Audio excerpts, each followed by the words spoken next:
Hello, नमस्कार, good morning. कैसे हो भाई?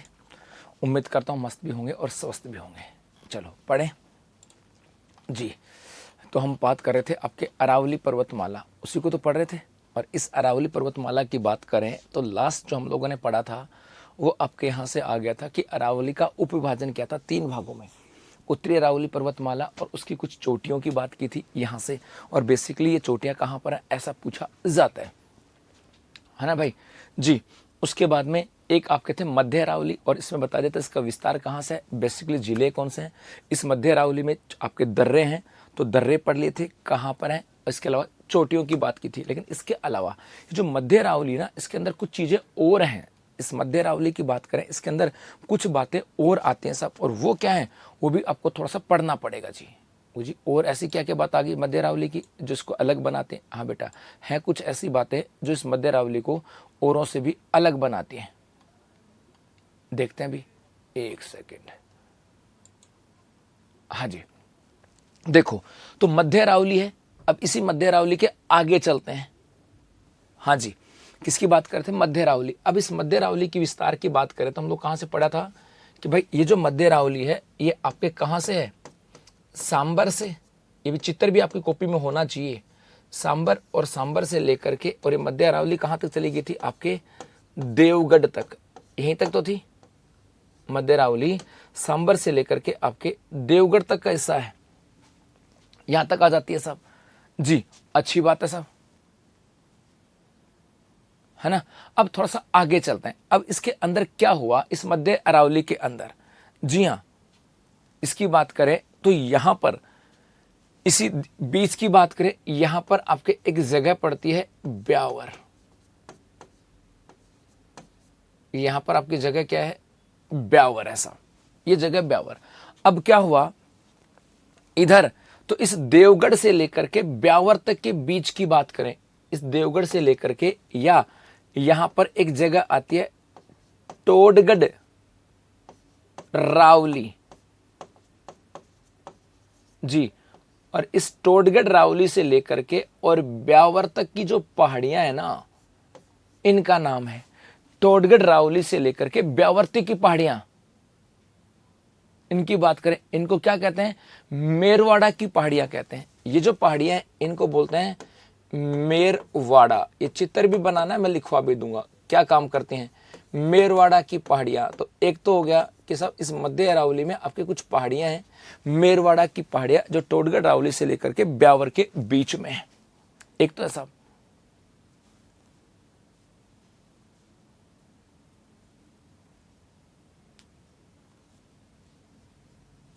जी, है ना। जय श्री राम बेटा। एक तो ये हो गया। दूसरा, उसके बाद में इस ब्यावर की बात करें, ये आपका ब्यावर है। उस ब्यावर के बाद आपके एक आगे पड़ता है अजमेर भी पड़ता है। इस ब्यावर से आगे क्या है? अजमेर है। तो ब्यावर से लेकर के और अजमेर के बीच की पहाड़ियां हैं, इनको बोलते हैं नाग की पहाड़ियां। नाग की पहाड़ियां कौन सी हैं? ब्यावर से अजमेर के बीच की पहाड़ियां हैं नाग की पहाड़ियां जी। उसके बाद में इसी अजमेर के पास इधर आपको एक जगह पड़ती है नसीराबाद। इसी अजमेर के पास एक जगह पड़ती है नसीराबाद। पहला ही पेज है बेटा।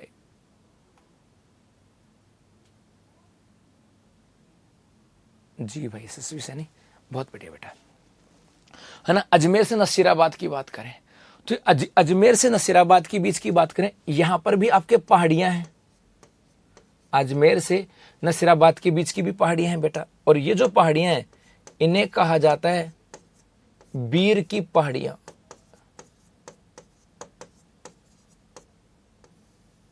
इनको क्या बोलते हैं? बीर की पहाड़ियां।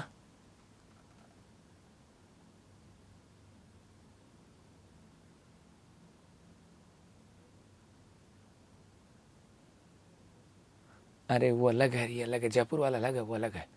एक नाम के दो जगह हो सकते हैं चीजें जी। एक तो ये हो गया सर। दूसरा, यहां पर इस अजमेर के उत्तर में इधर और पहाड़ियां हैं। अजमेर के उत्तर में ये पहाड़ियां हैं, इनको कहा जाता है नरवर की पहाड़ियां। नरवर की पहाड़ियां जी। तो यहां पर एक नाम आता है, अब देखो, तो इस मध्य अरावली के अंदर एक आ जाता है आपके मेरवाड़ा की पहाड़ियां। मेरवाड़ा की पहाड़ियां, और ये मेरवाड़ा की पहाड़ियां कहां पर है बेटा, तो लिख दूं मैं ब्यावर से, अब लिख लेना आप लोग, ब्यावर से टोडगढ़ रावली के मध्य। ये तो पिक्चर में समझानी जरूरी थी थोड़ी सी, इसलिए पिक्चर बना दी सब, है ना। और आ जाएंगी इस मेरवाड़ा की पहाड़ियां की बात करें तो ये मारवाड़ को मेवाड़ से अलग करती हैं, और इन्हीं में आपके दर्रे आ जाएंगे सब। एक तो ये, एक आते हैं आपके नाग की पहाड़ियां।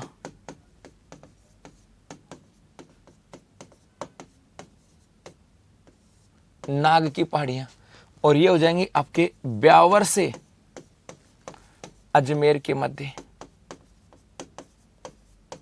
ब्यावर से अजमेर के मध्य। एक हो जाएंगे आपके बीर की पहाड़ियां। बीर की पहाड़ियां, और बीर की पहाड़ियों की बात करें तो ये कहां हो जाएंगे भाई आपके, ये हो जाएंगे आपके अजमेर से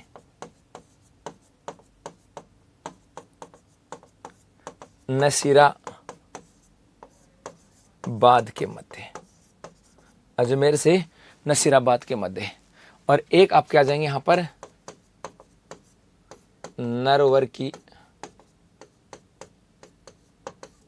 पहाड़ियां, और ये आ जाएंगी आपके उत्तरी, क्या कहें, मध्य अरावली की उत्तरी पहाड़ियां। मध्य अरावली की सबसे उत्तरी पहाड़ियां जी, ये है। तो इस प्रकार से पहाड़ियां आपके यहां से,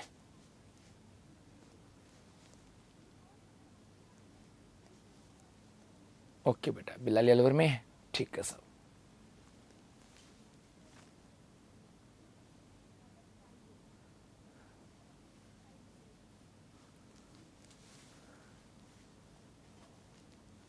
सबके कमेंट्स आ रहे हैं बेटा जी।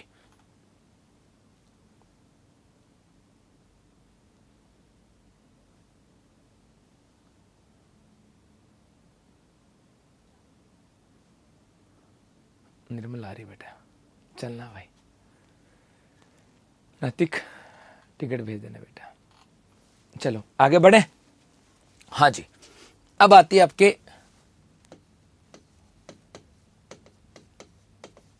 दक्षिणी अरावली। दक्षिणी अरावली, पहले चित्र देख लो एक छोटा सा।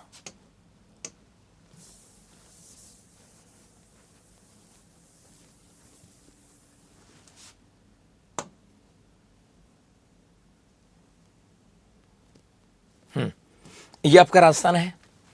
इधर झुंझुनू सीकर से होता हुआ जयपुर, अजमेर, ब्यावर, पाली, सिरोही का ये हिस्सा, इस प्रकार से लेकर के इधर आपका डीग का है, थोड़ा सा अलवर का है, कुछ ऐसा दौसा का है, इधर टोंक, अजमेर है, भीलवाड़ा है, चित्तौड़, उदयपुर, सलुम्बर, डूंगरपुर, इस प्रकार से ये पहाड़ियां हैं। यहां तक तो कौन सी पढ़ी थी हम लोगों ने, उत्तरी। यहां तक कौन सी आ गई, मध्य। अब इसका मतलब ये दक्षिणी अरावली है, और दक्षिणी अरावली में मोस्टली जिला कौन सा है, एक तो राजसमंद, एक मोस्टली जिला कौन सा है, सिरोही, और एक कौन सा है आपका उदयपुर। भाई मुख्य रूप से जिले तो कौन से हैं, राजसमंद, सिरोही और उदयपुर, ये तीन ही है सब, तीन है ना भाई जी गोपाल, ठीक है। तो यहां से आ जाएगा कि दक्षिणी अरावली, और इसकी बात करें तो यहां पर आपके मुख्य रूप से बात करें, एक तो नाम हो जाएगा सिरोही, एक नाम हो जाएगा आपके राजसमंद और एक नाम हो जाएगा आपके उदयपुर के। भाई मुख्य रूप से ये 3 जिले हैं जिसका दक्षिणी अरावली का विस्तार है। और एक यदि पूछा जाए कि इसका विस्तार, तो हमें ये भी पता है इसका विस्तार कहाँ से है, तो इसका विस्तार है आपके देवगढ़ से आबू रोड, देवगढ़ से और आपके आबू रोड तक इसका विस्तार है। देवगढ़ से लेकर के आबू रोड तक इसका विस्तार आ जाता है। ओके, ठीक है भाई निर्मल।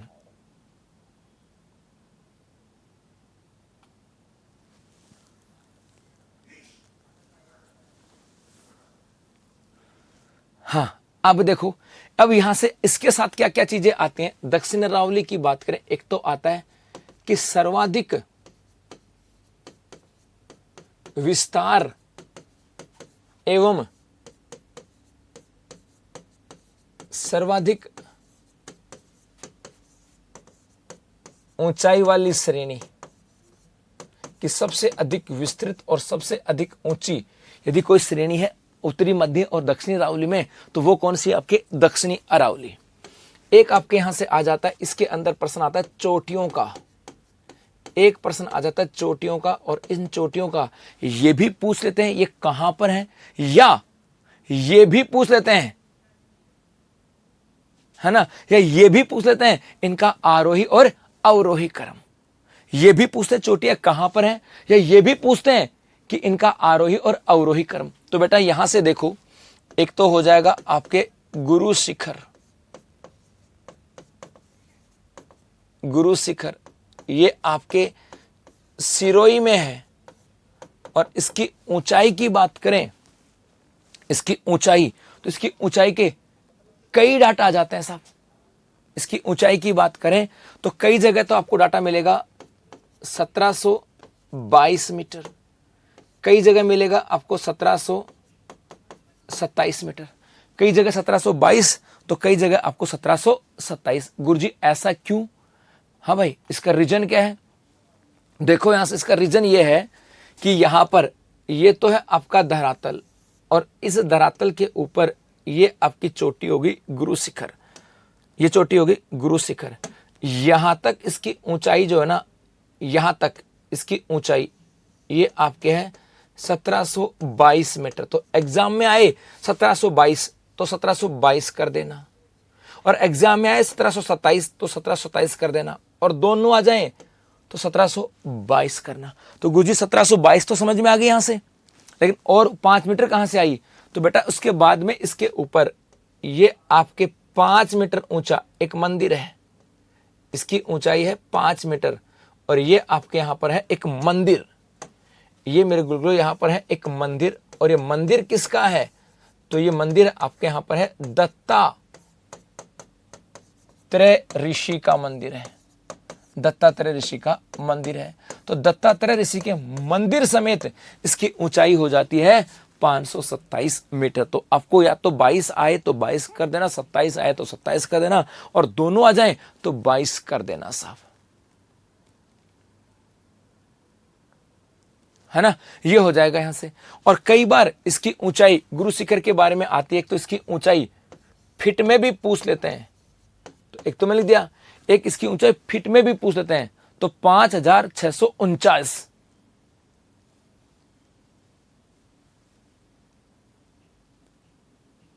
कोटपुतली भैरोड बेटा, पवित्रा बताया था ना, कोटपुतली भैरोड।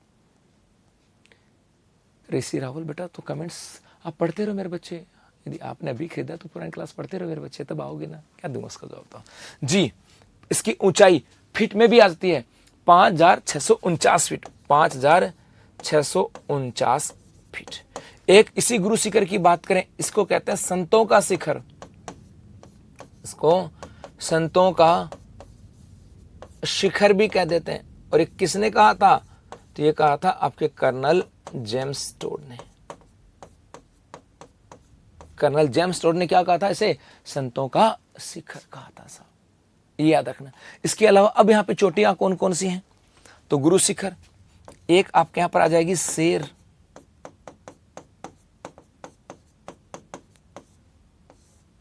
सिरोही में। शेर कहां पर है? सिरोही के अंदर, ऊंचाई 1597 मीटर। शेर की ऊंचाई कितनी है? 1597। एक आपके आ जाएगी दिलवाड़ा,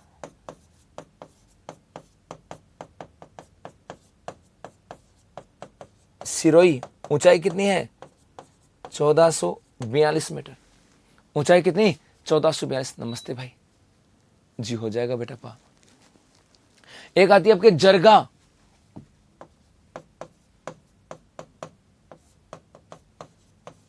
उदयपुर, इसकी ऊंचाई कितनी है?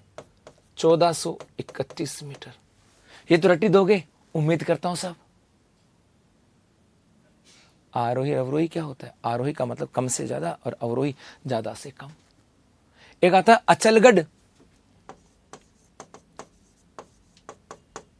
अचलगढ़, सिरोही 1380 मीटर। कुंभलगढ़, एक है आपके कुंभलगढ़, राजसमंद 1224 मीटर। एक है ऋषिकेश,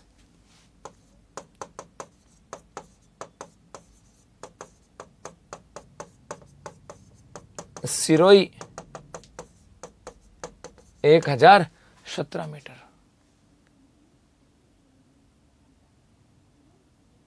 संजय बेटा वो तो पढ़ना ही पड़ेगा वो तो। एक है कमलनाथ,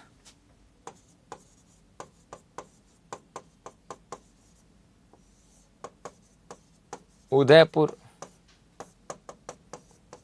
1001 मीटर, 1001 मीटर। सज्जनगढ़,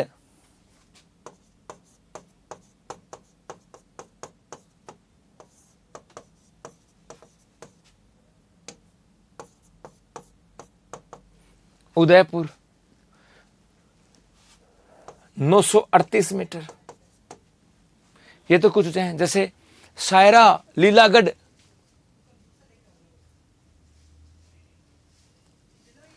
सायरा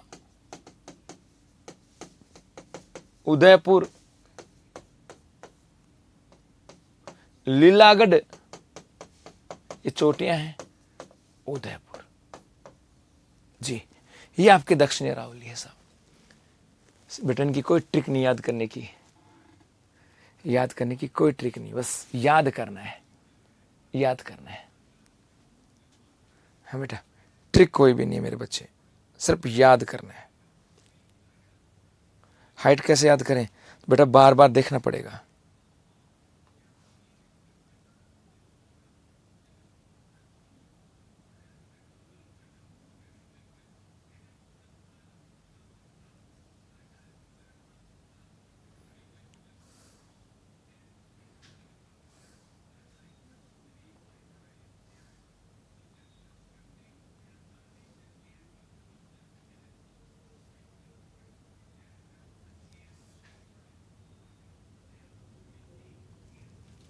जी, इनकी लास्ट वाले दोनों की ऊंचाई सही तो मिलती नहीं बेटा, सही मिलती नहीं तो लिखाने की जरूरत नहीं पड़ी, है ना भाई? सही मिलती नहीं है इसलिए लिखा था साहब।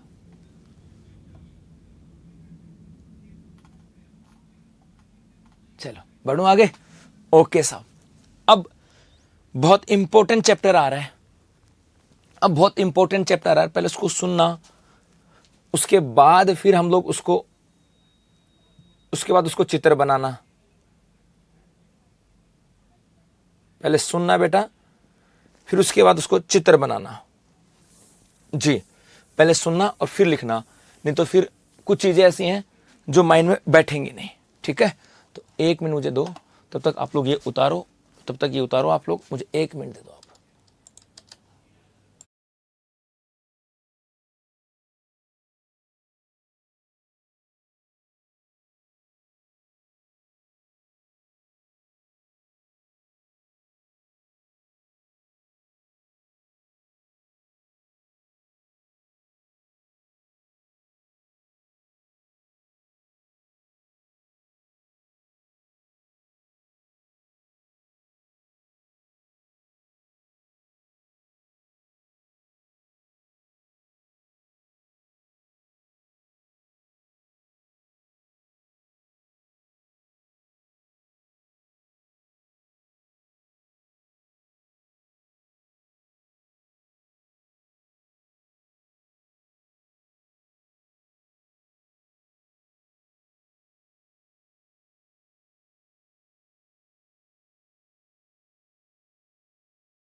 हाँ जी, आ जाओ साहब।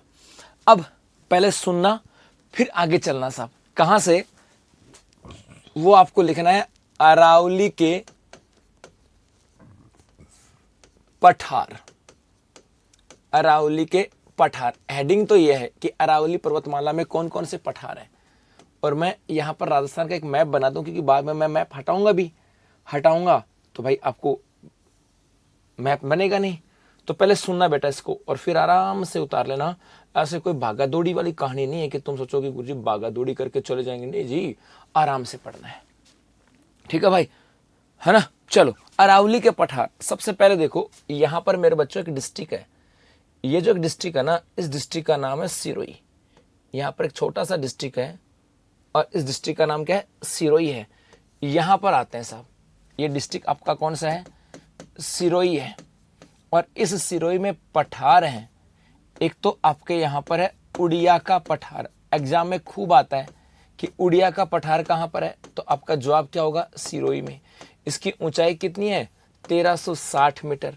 और ये जो उड़िया का पठार है, ये अपने राजस्थान का सबसे ऊंचा पठार है, सबसे ऊंचा पठार। जी, इतना ही ज्ञान लगाना है, ज्यादा नहीं लगाना। उड़िया का पठार 1360 मीटर इसकी ऊंचाई है और ये राजस्थान का सबसे ऊंचा पठार है। इससे ज्यादा ज्ञान हमारे काम का नहीं है जी। उसके बाद में एक इसी सिरोही की बात करें, एक आपके यहां पर आ जाएगा आबू का पठार। एक आपके यहां क्या होगा, आबू का पठार। इसकी ऊंचाई 1200 मीटर है। ना तो मैं ये कहूंगा कि राजस्थान का दूसरा सबसे ऊंचा है और ना मैं ये कहूंगा राजस्थान का तीसरा सबसे ऊंचा है जी। इतना कहूंगा सब आबू का पठार है। इसकी ऊंचाई कितनी है, 1200 मीटर है जी। बस इतना याद रखना। आबू के पठार की बात करें तो यह बैथोलिथ संरचना है। यह क्या होता है बता दूंगा। यह इनसेलबर्ग संरचना है। यह क्या होता है ये मैं बता दूंगा। देखो आगे चलते हैं। बेसिकली सुनना,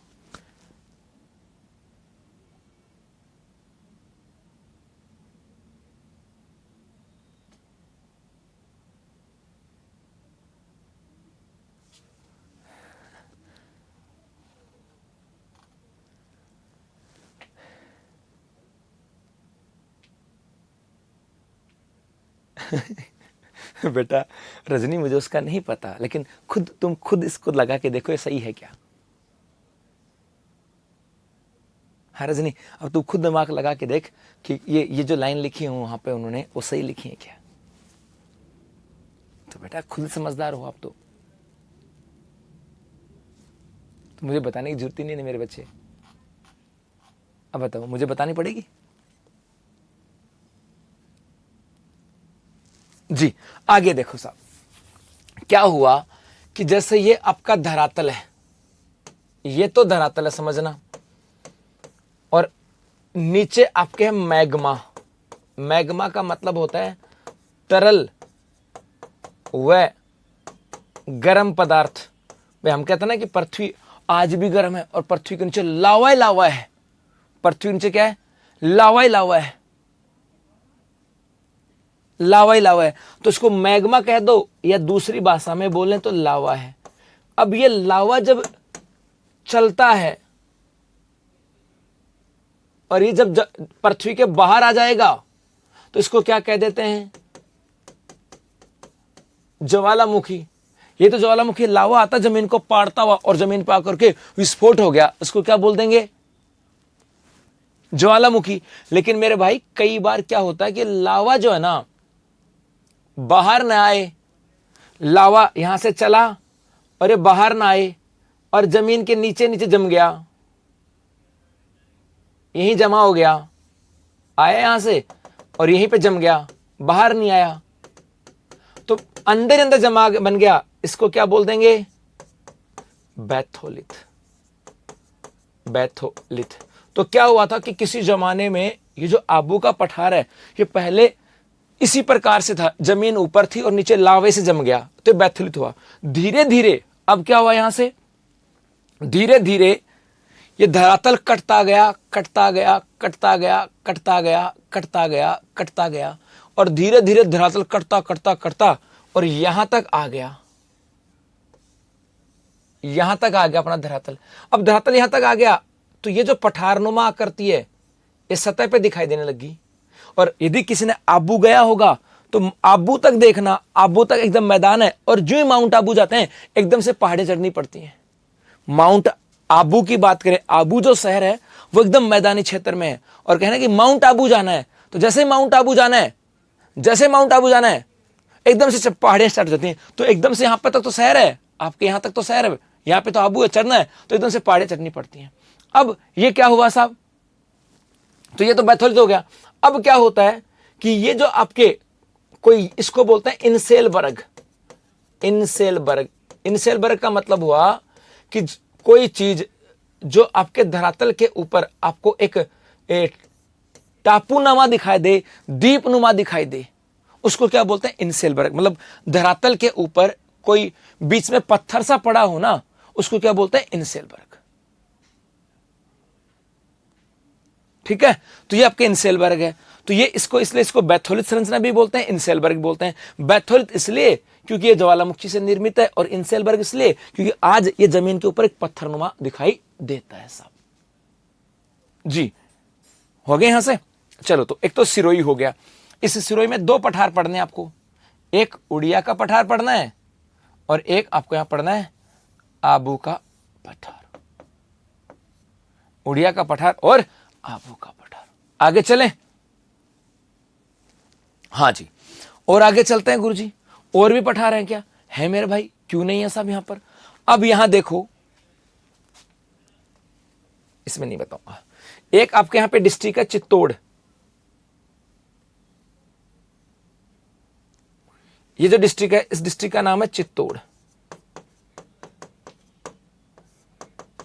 चित्तौड़ है साहब। और यहां पर चित्तौड़गढ़ की बात करें, यहां भी पठार है जी, है क्या, है ना साहब। एक तो यहां पर है आपके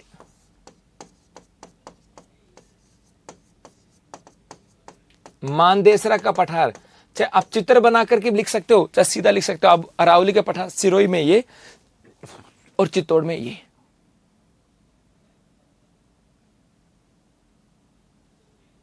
मनीषा करते हैं बेटा, चौधरी साहब करते हैं, थोड़ा सा फंस गया मैं भी, कर दूंगा बेटा जी।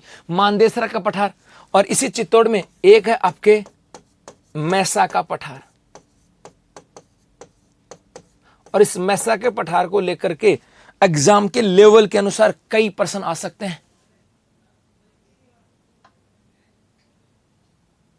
कई प्रश्न आ सकते हैं साहब। जैसे एक तो ये कि मैसा का पठार कैसा है, याद रखना यह अपर्दित पठार है, यह अपर्दित पठार है, अर्थात यहां से नदी वगैरह गुजरती हैं और उनसे अपर्दित है साहब। सर कोई भी बालक क्वेश्चन पूछे तो बेटा, कोई बालक ये पूछता है कि राजस्थान की सबसे ऊंची चोटी कौन सी है, अब क्या करूं। तो कोई बालक टॉपिक से नहीं पूछता ना, वो टॉपिक से हटके पूछता है, और टॉपिक से हटकर के जवाब देने की जिम्मेदारी नहीं बेटा जी। ऐसे डिस्कस करूंगा तो फिर ये 6 महीने का सिलेबस पूरा नहीं होगा। एक तो ये अपर्दित पठार है, अर्थात ये कटा फटा है, नदियां बहती होंगी, कट गया होगा साहब, है ना। और एक आ जाएगा यहां से कि यहां चित्तौड़ दुर्ग स्थित है। इसी मैसा के पठार के ऊपर आपका क्या स्थित है, चित्तौड़गढ़ का दुर्ग इसी के ऊपर स्थित है, चित्तौड़गढ़ का दुर्ग स्थित है। अब चित्तौड़गढ़ का दुर्ग है और चित्तौड़गढ़ का दुर्ग दो नदियों के किनारे पर है कि नहीं है, दो नदियों के किनारे पर है, भेड़च और गंभीर नदी। इसका मतलब ये अपर्दित पठार है जी। तो ये अपर्दित पठार है और चित्तौड़गढ़ दुर्ग यहां पर स्थित है। तो दो तो ये हो गए साहब जी। चलो और आगे देखें, है एक आपके यहां पे डिस्ट्रिक्ट देखना, ये एक डिस्ट्रिक्ट है,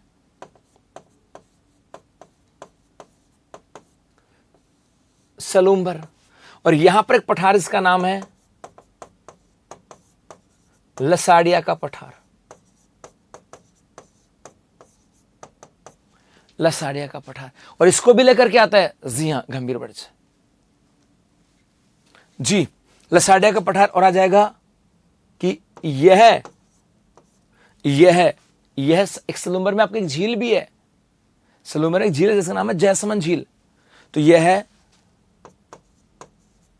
जयसमंद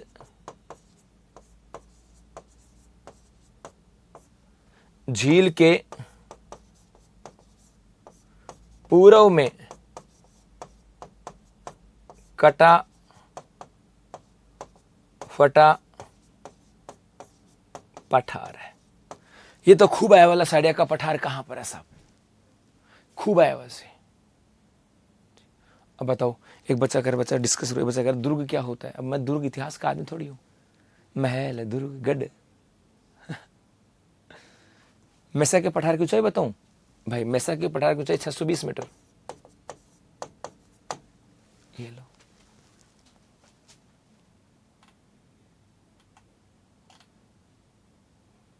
है ना। और एक आपके इधर डिस्ट्रिक्ट है, ये रहा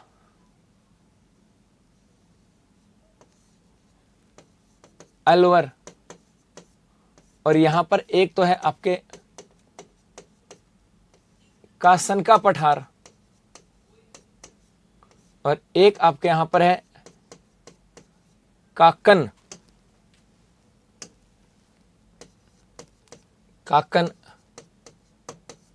वाड़ी का पठार, कासन का पठार और एक है काकनवाड़ी का पठार। तो एक तो छोटा सा चित्र में ऐसे बना लेना भाई, जैसे राजस्थान का हो गया, चाहे कैसे भी मैप बना करके, इधर अलवर है इधर चित्तौड़ है, चाहे ऐसे लिख लेना, सिरोही में ये है, सलूम्बर में ये है, चित्तौड़ में और अलवर में ये, ऐसे भी लिख सकते हो।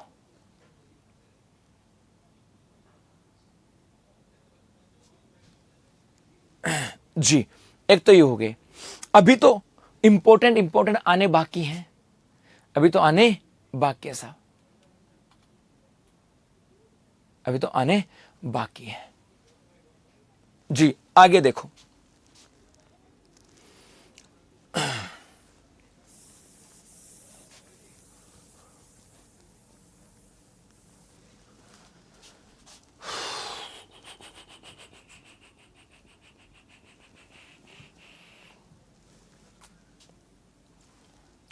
पठारी बता रहा हूं,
ये राजस्थान का मैप पढ़ा देखा तभी। इस राजस्थान के मैप में ये कुछ जिले हैं, नाम लिखूं। इस जिले का नाम है राजसमंद, इस जिले का नाम है उदयपुर, इस जिले का नाम है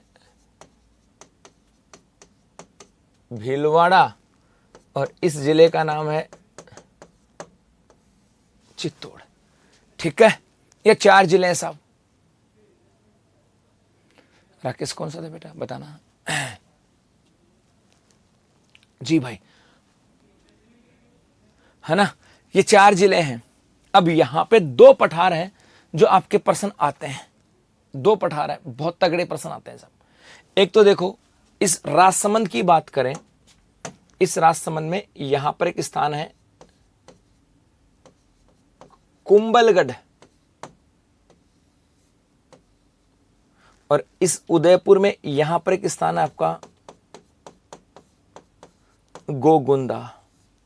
तो इस कुंभलगढ़ से लेकर के और गोगुंदा उदयपुर तक एक पठार है।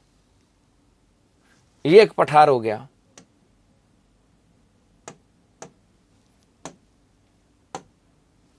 ये एक पठार है भाई, कुंभलगढ़ से लेकर के गोगुंदा उदयपुर के बीच में। और इसकी बात करें तो इसे कहा जाता है आपके भोराठ का पठार। आता एग्जाम में कि भोराठ का पठार कहां से कहां तक है, कुंभलगढ़ से लेकर के और आपके गोगुंदा के बीच में। सब लिखना ही बेटा, बाद में लिखना आराम से।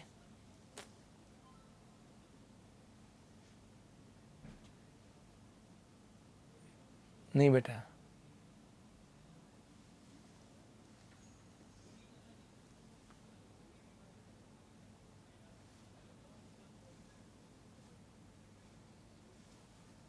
हाँ कोई बात नहीं बेटा जी। तो ये हो गया आपके भोराट का पठार। एक तो प्रश्न ये आता है कि भोराट का पठार जी। अब मैं इसको बेसिकली ये बताऊं, भोराट का पठार यहां लिखूं, यदि आ जाएगा क्या कि कुंभलगढ़ से गोगुंदा के मध्य। आप लोग चित्र बना के लिख सकते हो ऐसे, कुंभलगढ़ से गोगुंदा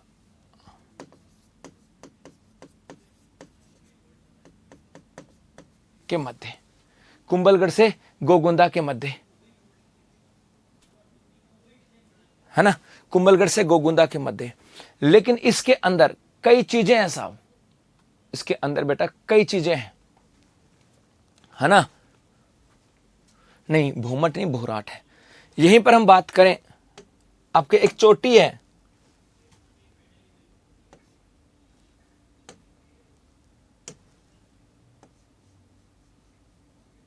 इसी के अंदर एक चोटी है ना, और वो आ जाएगी आपके, उस चोटी का नाम है, तो यहां पर एक चोटी इसका नाम है जरगा। तो जरगा चोटी जी। तो भोराट का पठार कुंभलगढ़ से गोगुंदा के मध्य, और यहां पे चोटी कौन सी है, जरगा चोटी, ये इसी के बीच में है, जरगा चोटी इसी में है। ठीक है साहब। अश्वेता बेटा काम का नहीं है, कोई काम का नहीं बेटा जी। हो गए यहां से। तो एक तो ये होगा भोराट का पठार जो कि कुंभलगढ़ से गोगुंदा के बीच में है, और एक यहां पर चोटी कौन सी है, जरगा चोटी है जी। चलो एक तो ये हो गया। दूसरा यहां पर एक पठार और आता है, एक पठार और आता है साहब, है ना। और वो कौन सा है, देखो ये भीलवाड़ा है, और इस भीलवाड़ा में एक जगह पड़ती है आपके बिजोलिया, और ये चित्तौड़ है, इस चित्तौड़ में एक जगह पड़ती है आपके भैंस रोडगढ़। तो इस बिजोलिया से भैंस रोडगढ़ के बीच का एक इलाका पड़ता है,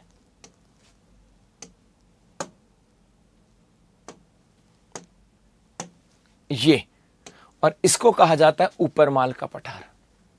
तो ये आपके हैं ऊपरमाल का पठार।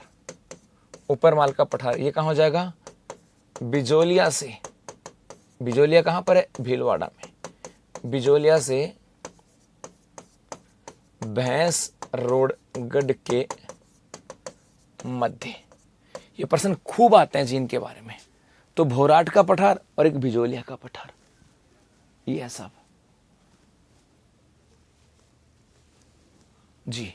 भोराट के पठार में जिले पूछे तो देखो ना, दो ही है, राजसमंद और गोगुंदा। जिलों तो अपन लिख रखे ना, कुंभलगढ़ राजसमंद से गोगुंदा उदयपुर के बीच में, तो दो ही जिलों में बेटा।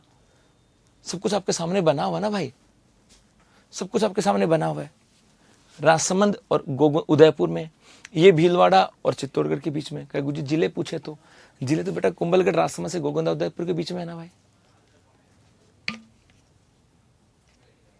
नहीं बेटा लक्ष्मी ना,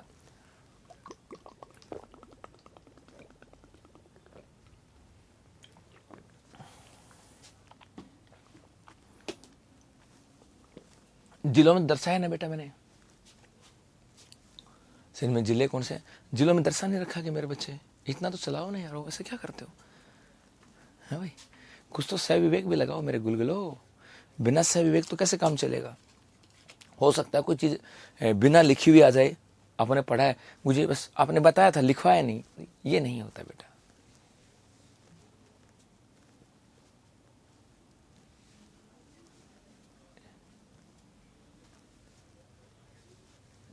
अरे नहीं आता मनीषा, नहीं आता। आता तो मुझे शर्म आ रही थी बताने में कि मुझे आता है क्या। जबरदस्ती क्यों ला रहे हो? जबरदस्ती क्यों पीछे पड़े रहते हो किसी चीज की? गुजी ये भी है कि नहीं है? जिले भी साथ लिखो।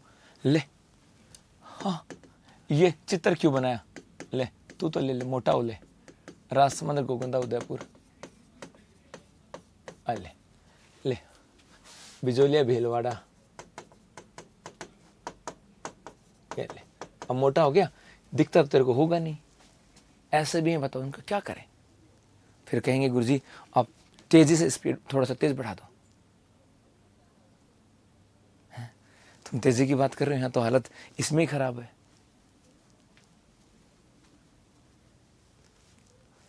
जी भाई सीमा, दर्रे बताएंगे तो अभी पहले पढ़ा दूं, पहले पढ़ाते पढ़ाते बीच में छोड़ देता हूँ, पहले दर्रे बता देता हूँ।